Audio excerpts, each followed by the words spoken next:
नमस्ते शेतकरी मित्रांनो, आज 16 डिसेंबर 2025 आहे. कांदा मुळा भाजी अवघी विठाई माझी, लसूण मिरची कोथिंबिरी अवघा झाला माझा हरी म्हणणारे सावतामाळी. सगळ्या संतांनी नामात देव सांगितलेला आहे, या संतांनी कामात देव सांगितलेला आहे. सगळे संत पंढरपूरला गेलेत, पांडुरंग या संतांना भेटायला आरणला आलेत आणि त्यांच्याच ह्या पावनभूमीमध्ये ही सावता महाराज आंबा बाग या नावानं 11,000 झाडाची आंब्याची बाग आहे, ज्याच्यामध्ये 18 व्हरायटी आहेत. त्याच्यातल्या 2 व्हरायटी आपण विकसित केलेल्या आहेत, त्याची पेटंट आपल्याला मिळालेले आहेत. आणि बाकीची 10,000 झाडं आहेत, ज्याच्यामध्ये चिंच आहे, जांभळ आहे, लिंबू आहे, शेवगा 4,000 आहे. त्याच्यानंतर आपल्याकडं नारळ आहे, सुपारी आहे, सागवान आहे. अशा वेगवेगळ्या झाडांनी हा सावता महाराज आंबा बाग भरलेला आहे.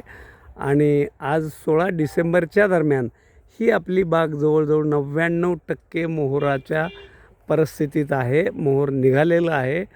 आणि आज आपली बाग बघायला सकाळ वृत्तपत्र समूहाचे मोडणीमचे जे वार्ताहर आहेत किंवा जे प्रतिनिधी आहेत ते आपली बाग बघायला आलेले आहेत. कुलकर्णी साहेब, आपण आपली बाग बघताय, जवळजवळ तास दीड तास आपण ह्या भागात फिरतोय. आपण आपल्या बागेत नेमकं काय सांगाल शेतकऱ्यांना या बागेच्या संदर्भात? शेतकऱ्यांनी आदर्श घेण्यासारखी ही बाग फुललेली आहे. सावता माळ्याचा मळा फुलला, भक्तिभावानं फुलला असं आपण प्रत्येक संजीवन सोहळ्याच्या वेळेस म्हणतो. बरोबर. तसंच हा 4 महिने फुललेला मळा बरोबर. शेतकऱ्यांनी येऊन पाहावा आणि इथून कर्मसिद्धांत जो काही गाडग्यामानी केलेला आहे बरोबर, त्याचं अनुकरण करावं, अगदी अशी बरोबर. आदर्शवत ही बाग आहे. साहेब, महाराष्ट्रातला शेतकरी एकीकडे आत्महत्या करतोय, तरुण वर्ग शेतीपासून दुरावत चाललेला आहे. काय सांगाल आपण ही बाग बघितल्यानंतर?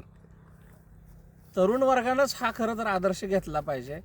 वेगळ्या वाटेने जाणं, शेतीत वेगवेगळे प्रयोग करणं आणि शेतकऱ्यांनी पेटंट मिळवणं ही खरं तर आश्चर्याची गोष्ट आहे. पण ह्या वयात जे तुम्ही केलं आहे त्याला तोड नाही. तरुण शेतकऱ्यांनी विशेषतः याचा आदर्श घ्यायला हवा. धन्यवाद. आपण आमच्या बागेला भेट दिली.